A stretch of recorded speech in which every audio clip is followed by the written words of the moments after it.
नमस्कार,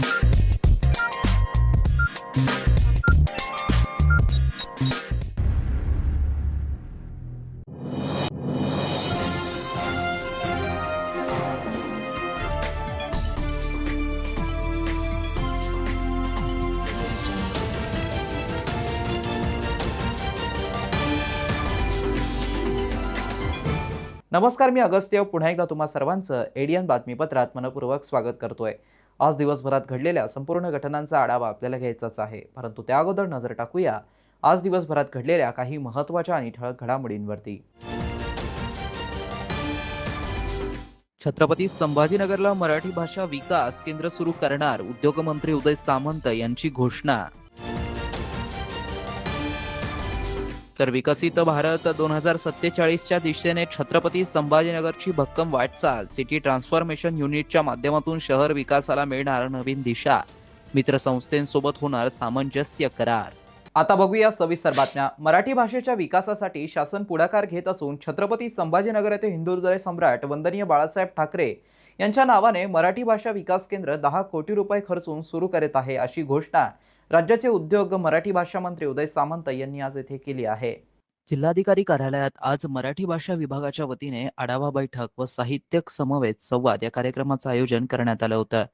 आमदार विलास भुमरे, ज्येष्ठ साहित्यिक बाबा भांड, जिल्हाधिकारी विनय गौडा GC, मनपा आयुक्त अमोल येडगे, जिल्हा परिषदेच्या मुख्य कार्यकारी अधिकारी मिन्नू PM, पोलीस अधीक्षक प्रकाश जाधव, भाषा संचालनालयाचे संचालक अरुण गीते आदी उपस्थित होते। साहित्यिक विरा राठोड, गुलाबराव मगर आदी मान्यवरांनी आपले विचार मांडले।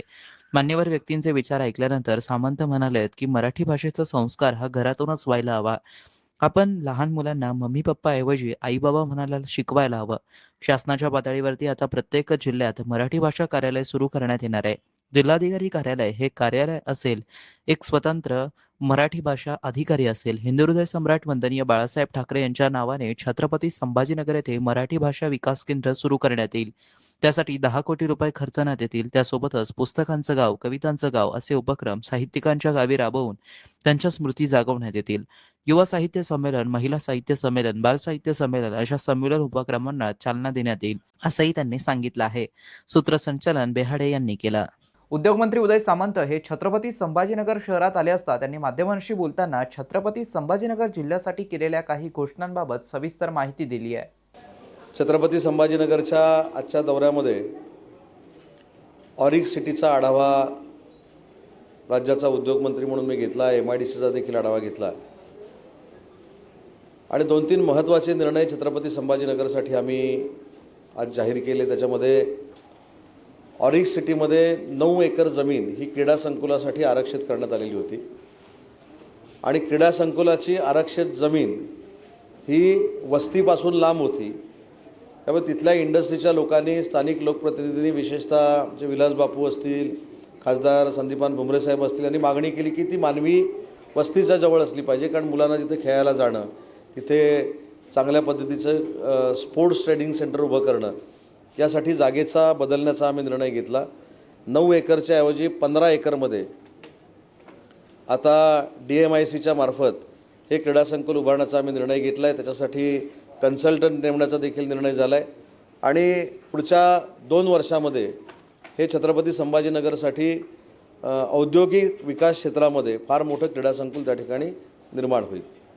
अजून आपल्याला एक माहिती आहे की आपण 50 एकर जमीन आंतरराष्ट्रीय एक्झिबिशन सेंटर त्यासाठी दिलेली होती आणि अनेक वर्षापासून मागणी होती की DMICमध्ये हे संकुल उभं करावं। त्याच्यामुळे त्याचा पार्ट 1 जो आहे त्याच्यासाठी आम्ही आता पैसे देतो आहे आणि त्या पैशामधनं पुढच्या 2 वर्षामध्ये एक्झिबिशन सेंटर उभं करण्याचा देखील निर्णय आम्ही त्या ठिकाणी घेतलेला आहे। अनेक रस्त्याला मंजुरी दिलेली आहेत, अनेक शेतकऱ्यांचे प्रश्न, उर्वरित प्रश्न जे होते ते सोडवण्याचा आम्ही निर्णय घेतलेला आहे। हा सगळा आढावा MIDC आणि ऑरिक सिटीमध्ये जाऊन मी घेतला आणि आता आपण बघितलं असेल की छत्रपती संभाजीनगरमधल्या सगळ्या साहित्यिकांना मी संवादासाठी या ठिकाणी बोलवलं होतं, त्यांच्याशी चर्चा करण्यासाठी बोलवलं होतं आणि पहिला संवाद महाराष्ट्रातला आज मी या सगळ्या छत्रपती संभाजीनगरांच्या साहित्यिकांशी, लेखकांशी, कवींशी केला आणि त्याच्यातनं एका निर्णयाप्रत आपण आलो की छत्रपती संभाजीनगरला देखील साहित्यिकांचा मोठा वारसा आहे। त्याच्यामुळं प्रत्येक जिल्ह्यामध्ये मराठी भाषा विभाग हा कलेक्टर ऑफिसमध्ये सुरू करण्याचा निर्णय आम्ही जो घेतला आहे त्याच्यामध्ये जिल्हाधिकाऱ्यांना मी सूचना केलेल्या आहेत की मराठी भाषा विभागाला देखील जागा उपलब्ध करून द्यावी. मराठी भाषा अधिकारी त्या ठिकाणी येईल आणि त्याचं कार्यालय 2 महिन्यामध्ये इथे सुरू होईल. आणि अजून एक जो महत्त्वाचा निर्णय घेतला आहे छत्रपती संभाजीनगरमध्ये ते म्हणजे हिंदू हृदय सम्राट बाळासाहेब ठाकरे साहेबांच्या नावानं ते जिल्हा मराठी विकास केंद्र जे करायचं होतं ते देखील संभाजीनगरमध्ये करण्याचा आम्ही निर्णय घेतला आणि त्यासाठी 10 कोटी रुपये हे मराठी विभाग खर्च करणार आहे. त्याच्यामध्ये तुम्ही जर साहित्यिकांच्या काही चर्चा ऐकल्या असतील, जे साहित्यिकांनी किंवा लेखकांनी मला सांगितलं ते त्याच्यामध्ये आम्ही इन्क्लूड करतो आहे. बोलीभाषाचा विभाग असेल, ग्रंथालय असेल, रिसर्च करण्याची प्रक्रिया असेल, तिथे येऊन अभ्यास करण्याची प्रक्रिया असेल, हे सगळं छत्रपती संभाजीनगर जिल्हा मराठी विकास केंद्रामध्ये सुरू होईल.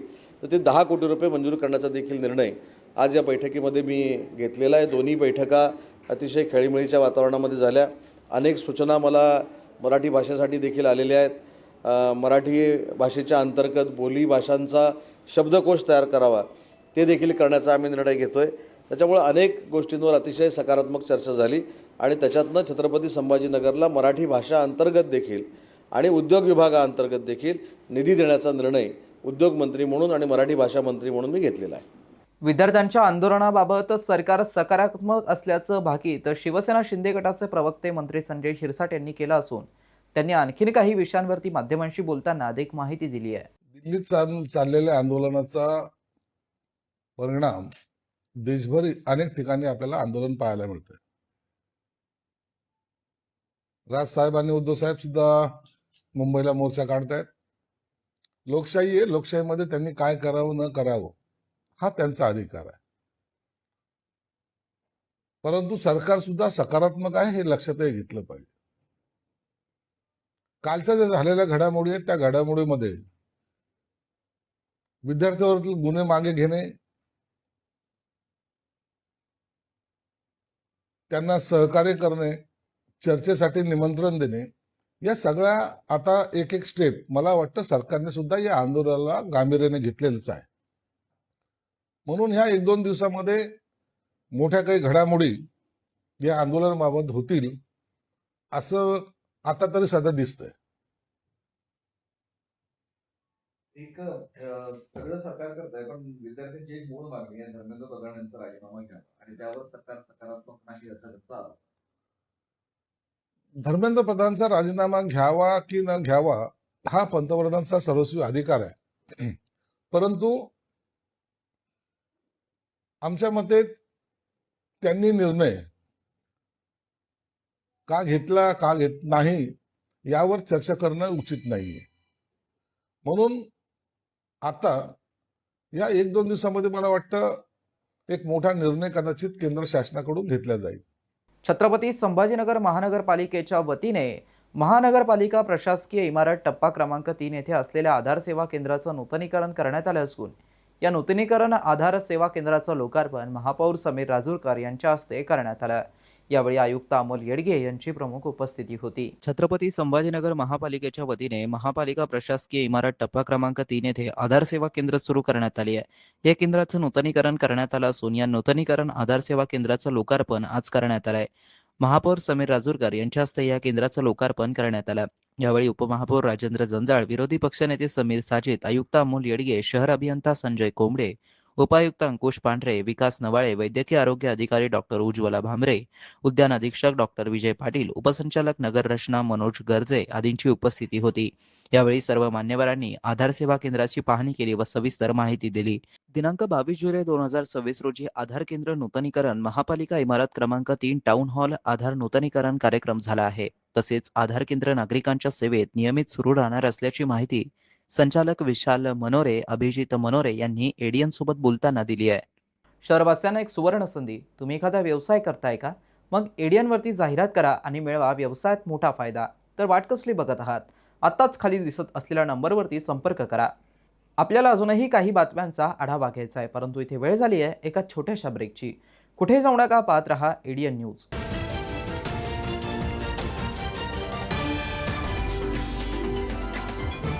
सायबर पोलीस ठाणे पोलीस आयुक्तालय छत्रपती संभाजीनगर सर्व जनतेस आवाहन करण्यात येते.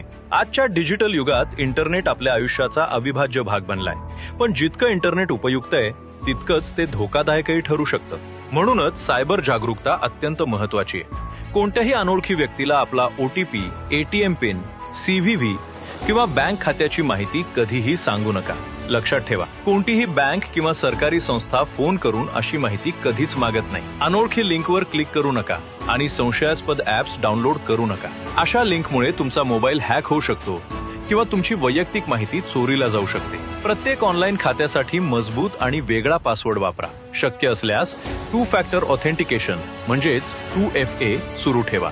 यामुळे तुमच्या खात्याला अतिरिक्त सुरक्षा मिळते. ऑनलाईन खरेदी किंवा पैसे पाठवताना फक्त विश्वासार्ह वेबसाईट आणि अधिकृत ऍप्स वापरा. व्यवहार करण्यापूर्वी वेबसाईटचा पत्ता आणि पेमेंटची माहिती नीट तपासा.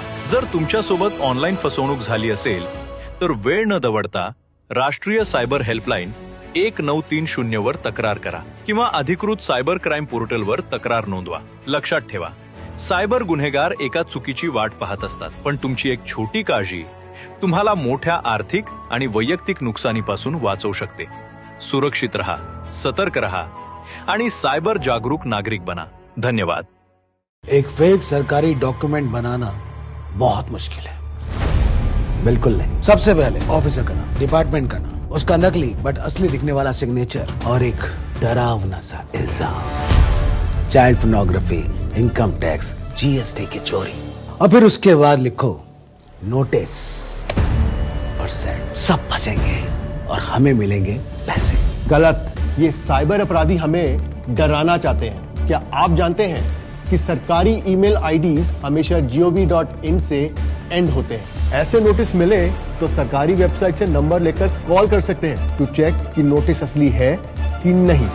लगता है अब सब लोग साइबर दोस्त को फॉलो कर रहे हैं. स्कैमर्स के घिसे पिटे तरीकों को मत दो tension. India stop, think then take action.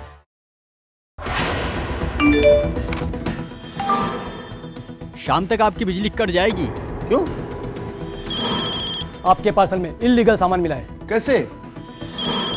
तुम्हारा बेटा रेपिस्ट के साथ पकड़ा गया है. कहा? क्या हुआ, डर गए? अब ये जो कहेंगे मान भी जाओगे. बेटे को फोन किया? नहीं. आपका यही डर साइबर अपराधियों की ताकत है. सावधान रहें. ऐसे किसी भी अपराध की जानकारी तुरंत 1930 पर दें या इस वेबसाइट पर जाएं. आपका लालच, डर और लापरवाही साइबर अपराधियों के 3 बड़े हथियार हैं. सावधान रहें. ऐसे किसी भी अपराध की जानकारी तुरंत 1930 पर दें या इस वेबसाइट पर जाएं. हाँ, और सबसे जरूरी, साइबर अपराधियों से एक कदम आगे रहने के लिए आज और अभी I4C गृह मंत्रालय के official social media handle cyber दोस्त को फॉलो करें. साइबर दोस्त का साथ दें और साइबर अपराध को मात दें. रुको, सोचो और एक्शन लो.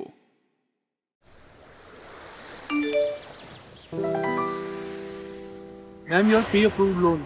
अच्छा, लॉटरी. इस लिंक पर क्लिक करते ही तुरंत पैसे मिल जाएंगे. बिल्कुल मैम. अरे वाह, मेरा पैसा डबल हो जाएगा. जी बिल्कुल मैम.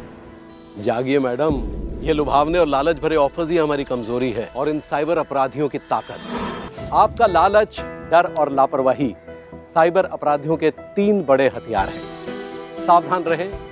ऐसे किसी भी अपराध की जानकारी तुरंत 1930 पर दें या इस वेबसाइट पर जाएं.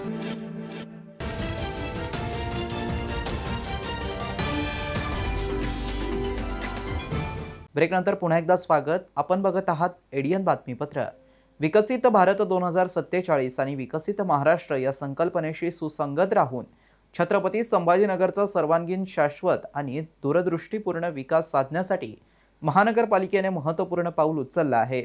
त्याअंतर्गत स्थापन करण्यात आलेल्या सिटी ट्रान्सफॉर्मेशन युनिटतर्फे आज महापौर समीर राजूरकर यांच्या अध्यक्षतेखाली शहराच्या दीर्घकालीन विकास आराखड्याचं सविस्तर सादरीकरण करण्यात आलं. बैठकीत स्थायी समिती सभापती अनिल मकरे, विरोधी पक्षनेते अब्दुल समीर साजिद, आयुक्त अमोल येडगे, शहर अभियंता संजय कुंबडे, उपायुक्त नंदकिशोर मुंबे, महाराष्ट्र इन्स्टिट्यूशन फॉर ट्रान्सफॉर्मेशनचे वरिष्ठ सल्लागार निखिल नानगुडे, क्षेत्रतज्ञ आनंद जोशी तसेच महापालिकेचे विभाग प्रमुख आणि अधिकारी उपस्थित होते.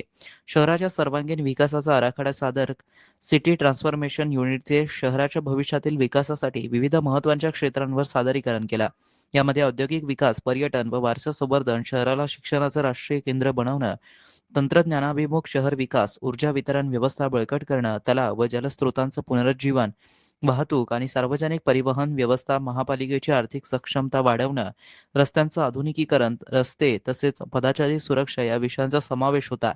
मित्र संस्थेच्या सहकार्याने शहर विकासाला गती महापालिकेने चालू अर्थसंकल्पात सिटी ट्रान्सफॉर्मेशन युनिटसाठी निधीची तरतूद केली असून या युनिटमार्फत दीर्घकालीन विकास आराखडा, प्रकल्पांची निवड व प्राधान्यक्रम, धोरणात्मक नियोजन, डेटा आधारित देखरेख, परिणाम मापन आणि कार्यक्षम अंमलबजावणीवरती भर दिला जाणार आहे. यासाठी महाराष्ट्र शासनाच्या महाराष्ट्र इन्स्टिट्यूशन फॉर ट्रान्सफॉर्मेशन या संस्थेसोबत लवकरच सामंजस्य करार करण्यात येणार आहे. या कराराअंतर्गत सिटी ट्रान्सफॉर्मेशन युनिटची संस्थात्मक उभारणी, शहर विकास आराखडा, प्रकल्प व्यवस्थापन, तांत्रिक मार्गदर्शन, डेटा आधारित मॉनिटरिंग प्रणाली आणि आवश्यक तज्ज्ञ मनुष्यबळ उपलब्ध करून देण्यासाठी मित्रसंस्थेचे सहकार्य मिळणार आहे.